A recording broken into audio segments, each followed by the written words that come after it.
Hello, everyone, and welcome to our lecture on Chapter 13, which is all about the results and discussion section of a research paper. So, given sort of the brevity of our course, but also really the assignments that you have in this course, we are not having you write a results and discussion section because we're not actually conducting any research.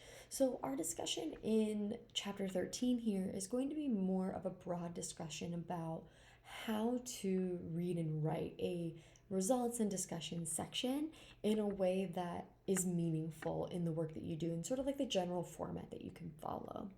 So, typically, when you're writing a results section, the best way to write that section is by starting with the section that feels the most comfortable to you. So, when you're writing a results section, start with the finding that makes the most sense or the one that you're the most excited about. Start there. And then from there, as a researcher, you can expand, think, and analyze, converse, and edit, as well as add to the other sections as the work progresses. But it's oftentimes helpful to start with where you're most comfortable because it becomes a little bit easier to integrate the other results from there. Even if that's not like the first section of your results report, it's the one that you use as like your starting point for writing.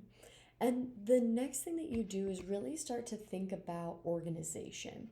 It's really helpful as a researcher to think about how you want to organize your results section. So, what results you want to talk about first, which ones you want to talk about second, third, fourth, and so on, and how you want to use this to draw like meaningful sort of conclusions or like to build on one another. So, when you are writing a results section, you start with the section that you're most comfortable with. You think about the organization. And once you've got those things in place, then you can start to fill in the general format of your results section. So, generally, a results section starts with a demographics section. And this is true for both qualitative and quantitative designs, that you have a section that generally talks about the basic characteristics of your population or of your research sample. So this can include things like race, gender, ethnicity, age, height, weight, marital status, sexual orientation, religious affiliation, employment and status, income, whatever demographic variables you have gathered for your study, you can throw those in there, as well as the total number of participants in your study. And this demographic information is really important for your study. Even if the focus of your research is somewhere else, this demographic information is important. Even if it seems like it's not related to your study, it is, because it provides context for understanding the results that you're presenting. We really cannot present results in research without accounting for the identities that all of us hold and the ways that we come into our study and all of the pieces that make us who we are. That's truly the only way that we can ethically interpret our research findings. So, after you have reported on your demographics, the results section of reports generally covers the findings of the study. So, you typically have your demographics section and then you go into your findings. And findings are different depending on if you're running a quantitative or a qualitative study. So, in quantitative studies, researchers typically provide general information about the variables using measures such as frequency, averages, or percentages to give a broader picture of what the researcher found to be of interest. In qualitative studies, this results list and sort of how the researcher talks about it is by listing and coding and discussing the codes that the researcher used, patterns that they noticed, themes they found in the study. So, where in quantitative studies, You're a lot of times reporting your findings as actual numbers and saying, like, this was my F statistic, this was my t-test result, this was my significance test result. It has a specific number. In qualitative studies, the findings that you report are really looking at the codes that you use to interpret the data, what patterns and what themes you understood based on how you described the data. And oftentimes it is customary in research for you, specifically in quantitative studies, it is customary for you to include a straightforward statement of the findings. And this tends to be a written, direct, matter-of-fact style in quantitative studies. So when you are discussing your findings, you do it as what I call reporting the news. You're just saying, these were the exact numbers that I found. You're not interpreting them. You're not providing like a description of like, this is what that means. You're just saying, I ran this test and this was the result, which means this hypothesis was supported or not. And a lot of times in quantitative studies, you can use things like tables and figures to really allow for a visual presentation of your detailed data. And oftentimes, tables and figures are recommended because quantitative studies can get to be pretty dense if all you're doing is reporting the values that you found, and tables and figures can help break that up. So I sort of alluded to this already, but a big piece of quantitative data is hypothesis testing. And as you remember from our early time in this course, when you're conducting a quantitative study, you have what is called a null hypothesis and an alternative hypothesis. And typically, the alternative hypothesis is what we are interested in as researchers. It's the thing that we're trying to find support for, or like the difference that we're trying to predict in our community. And the null hypothesis is always the lack of a relationship between variables. And when you're talking about results in a quantitative study, you are always talking about a null hypothesis. And the goal with a quantitative study is to be able to reject the null hypothesis. Being able to reject the null hypothesis may not means, I'm going to go back. So when we say that we are rejecting the null hypothesis, we are not saying that we are proving the alternative hypothesis. So when we say that we are rejecting the null hypothesis, we are saying that we found that there is a relationship between the variables of interest in our study. In order for us to say that the alternative hypothesis is true, we have to actually find support for our alternative hypothesis. And rejecting the null is not an automatic deferral to accepting the alternative. In fact, it's possible that we can reject both the null and the alternative hypotheses in a study. So a really good example of this, I do a lot of suicide research, as I've mentioned. Historically in suicide research, there was a null hypothesis that there was no relationship between asking someone about suicide and whether or not they would attempt suicide. That was the null hypothesis. There's no relationship between actually attempting and asking someone about suicide. And our alternative hypothesis in some circumstances was that if you ask someone about suicide, they're going to be more likely to attempt suicide. And what research found was that both of these hypotheses could be rejected because we did find that there is a relationship between asking someone about suicide and whether or not they will go on to attempt suicide, but not in the way that the alternative hypothesis was supporting. In fact, asking someone about suicide had no change in whether or not they were going to attempt, but rather made it more accessible for them to be able to talk about it and potentially reduce the amount of times that they were going to attempt. So when we're talking about research, we want to reject the null hypothesis, but it isn't always possible for us to do so. And when we cannot reject the null hypothesis, we call this failing to reject the null, which I know sounds really weird, but we talk about it with this terminology very specifically because failing to reject the null hypothesis still contributes to advancements of science because it means that the null hypothesis stands as an explanation for the relationship between variables of interest. And when we fail to reject the null hypothesis, we're sometimes able to identify a new variable relationship or a new relationship between variables or discover other unexpected associations. So, when we say that we're failing to reject the null hypothesis, what we're saying is the thing that we were trying to say that there was a relationship between variables is not true. But that doesn't mean that there is never going to be a relationship between these two variables. Rather, there's probably something else that we're not accounting for. And that's why failing to reject the null hypothesis is still really important in research and being able to say there's still meaning that can be drawn from this. We just haven't figured out what it is yet. In qualitative studies, results follow a similar format to those in quantitative studies in terms of you typically provide an overview of the demographics and then you point out patterns from the analyses. The most straightforward way to report results in a qualitative study is to rank them in order of importance and then combine results where patterns exist.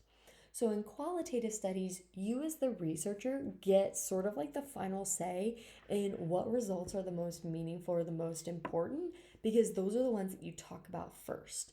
And then you try to collapse findings into these general categories and these patterns so that you can display as much data as possible. And to support the point that a researcher is trying to make in qualitative studies, researchers will often use direct quotations from the text or from their participants, or sometimes they'll illustrate the findings of their study through excerpts of the data, or sometimes they can write a really complex narrative of their results. But sometimes complex narratives can get to be a little bit tedious and a little bit long for readers. So one of the things that qualitative researchers can do is they can focus on graphic representations of their data. And sometimes they might look like something like this, where as a qualitative researcher, you're trying to display relationships between variables and how they are sort of in relation to one another and creating a theme or a theory for understanding our research. So we might create a graphic that provides us with an opportunity to do that. This particular approach to displaying research can be a little bit specific to qualitative research, but there are ways that you can graphically or visually present data in quantitative studies as well. So let's go into a little bit of detail on those. The entire field of visually presenting results is called data visualization, which is visually telling story through data. And data visualization is a growing discipline in its own right that cuts across all other fields. Like data visualization shows up in chemistry, in biology, in sociology, in psychology, in criminology, and all of the courses that you know. And really what data visualization does is it brings meaning and it shows dynamics and depicts details and ultimately illuminates the key relationships that researchers and readers should be focusing on. Oftentimes we use data visualization to highlight the thing that we want our readers to focus on. And the most widely used types of visual presentations are tables and figures. So, in the context of psychological research, tables can be used to deliver a large amount of information at one time to our readers. And tables work best when information is extensive and providing it in a narrative form could be inefficient. So we use a table to say, okay, a narrative of this information is inefficient. Let's just display it graphically in a table that's nice and neat, and then we can convey a lot of information really quickly. And a good rule of thumb is to present the information in a table when it occupies less space in a table than it would if it were in a written rendition of the same information. So if a table takes up less space than a narrative would take up, use the table.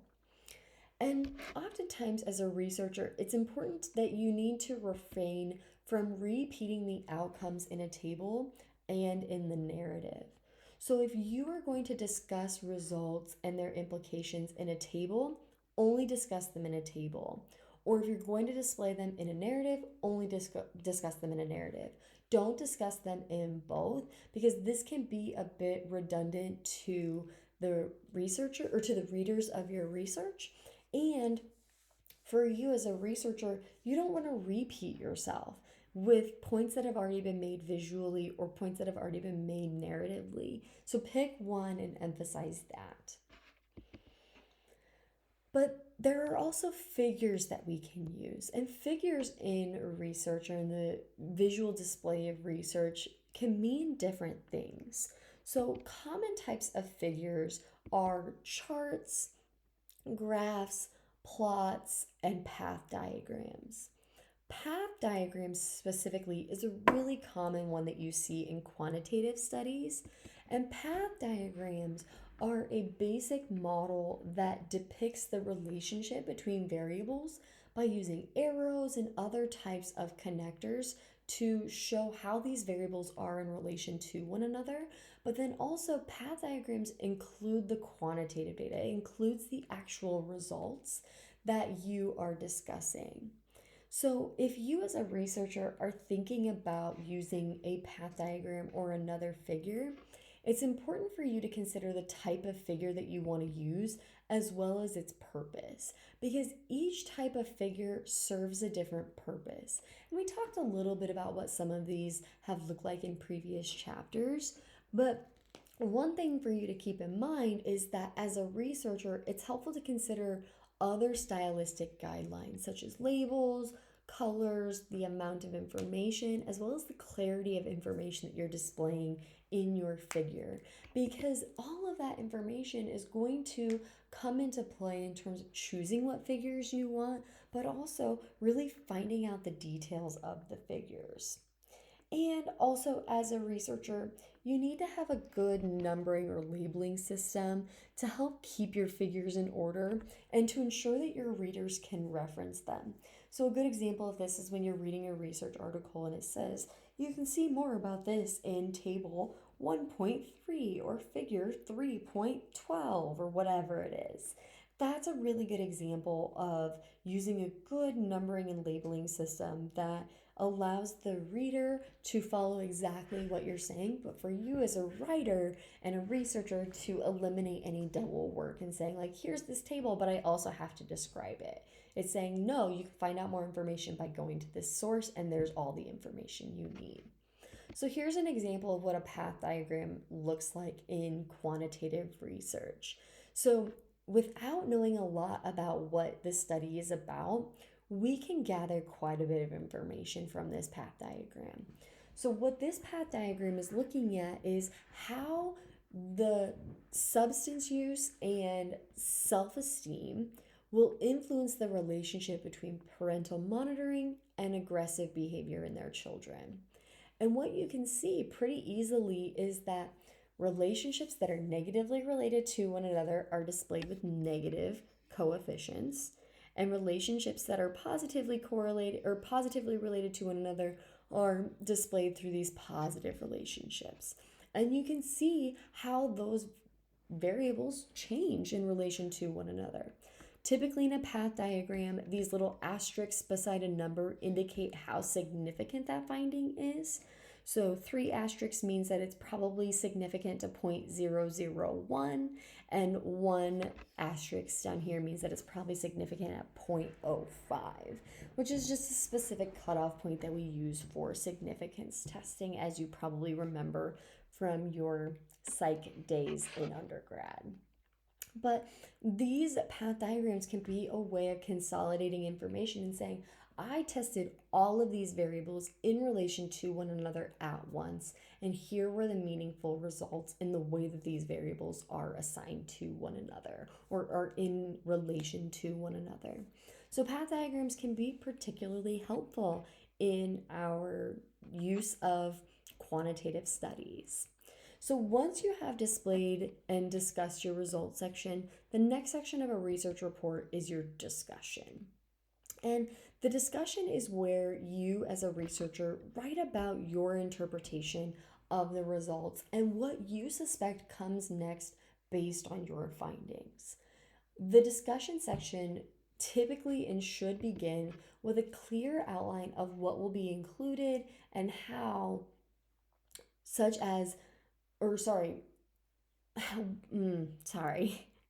The discussion section will begin with a clear outline of what will be included in your study and how your limitations of your study influenced the results. So, limitations typically explore the factors that could have improved the effectiveness of your study, such as a bigger sample for a more reliable result or even a more diverse sample. And what these do is they provide you with sort of a lens to say, like, my study is not perfect, and these are the things that if we could, we would change, and in the future we might try to change. But because these limitations could not be avoided in our study, we have to take them in consideration because they provide a lens through which we understand the results of our current study.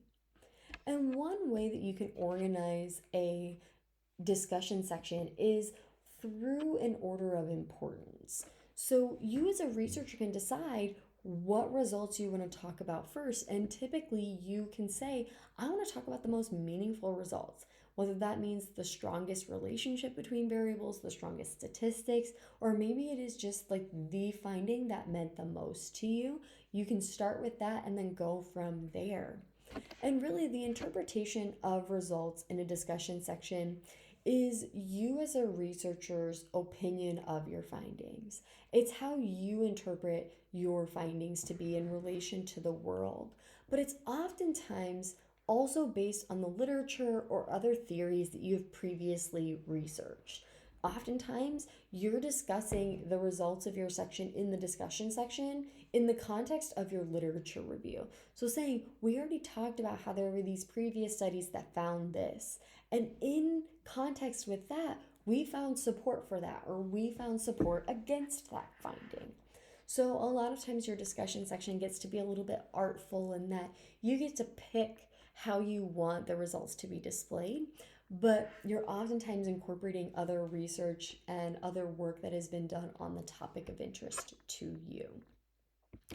And oftentimes you end a discussion section with a recommendation section, or at least towards the end of the discussion section, most researchers will anticipate how the study might be followed up with in other studies to reveal even more knowledge and insight. So, recommendation section provides other researchers with ways to follow up on this study, things that they can do differently or things that they can just try to replicate. And there are two common types of recommendations in studies. One of them is recommendations on the methodology of future studies. So, whether that is how you collect data or the particular population that you researched, the area that you were in, or the measures that you used, that's all related to methodology. But you can also have recommendations around the future study topics. So this might say, like, we found this finding in this area. Here's a related area where we should probably try to look for replication, see if we find a similar thing. So the recommendation section gets to be more of like, where would you go in the future? If you could do your study again and you could do it all over, what would you do differently and what would that tell us? So, this sort of concludes our discussion on chapter 13, while also sort of leading into your last chapter of the research prospectus drafts, which is chapter 4, the implications and limitations section of your research prospectus. So, chapter 4 is due at 11:59 p.m. on Sunday of week 6. So let's go into a little bit of detail on what's going to be included in Chapter 4. So, Chapter 4 really covers the meaning of your proposed study and any ways that your study can be improved upon in the future. So, within this chapter, you're going to identify and elaborate on three primary things. The first of those is going to be the implications of your study, suspecting that whatever hypotheses you have proposed will be supported. So basically, what you're going to be doing is you're going to be saying, what will your results mean? How can you use the results in our society, in our world? And what can we gain from knowing that your hypothesis is supported? That's the implication section. What are the results of your study going to mean in our world? Once you've established those implications, then you need to discuss any limitations of your proposed study that you would like to see fixed in the future should your study be replicated. So this could be, I felt like we had a small sample size. And of course, you're picking a hypothetical sample size, but you could say, like, yeah, maybe in the future, instead of having 100 participants, we should have 1,000 participants. Or maybe you could talk about a limitation being, I only focused on one agency in Colorado, and we want to make sure that we generalize these findings. So use other agencies across states, across the world, whatever it is. You can also say that maybe you didn't have a true control group and a future study should incorporate that. Or your study didn't have a true double blind sort of format, and maybe you should look at a way of incorporating that. It really varies depending on your study, but these are just some examples of limitations that oftentimes come up in studies. So after you've gotten your implications and your limitations, the last section of chapter 4 that you're going to write is a very short overall conclusion about the study. And this short overall conclusion is no more than one paragraph. I would even accept 2 sentences, but no more than one paragraph. And in that paragraph, you are going to cover very briefly why the study was conducted and what the results mean. If you do that in 2 sentences, that's perfect. That's fine. But make sure it's brief, because this is just going to be a summary of your entire article in just a brief form. So that's what you're going to have to do for chapter 4. Similar to our other chapters, chapter 4 is worth 10 points. As I mentioned already, it's due at 11:59 p.m. on Sunday of week 6. And keep in mind, as always, that this is a draft of chapter 4 as it will appear in your final research prospectus that's due in chapter 8. So make sure that you are turning in a draft that is fully developed and well written, so that I can give you the best feedback possible for turning in a research prospectus that is going to get you as many points as possible in this class. So that is where we are going to wrap up our lecture on chapter 13, and I will see you all in the next lecture.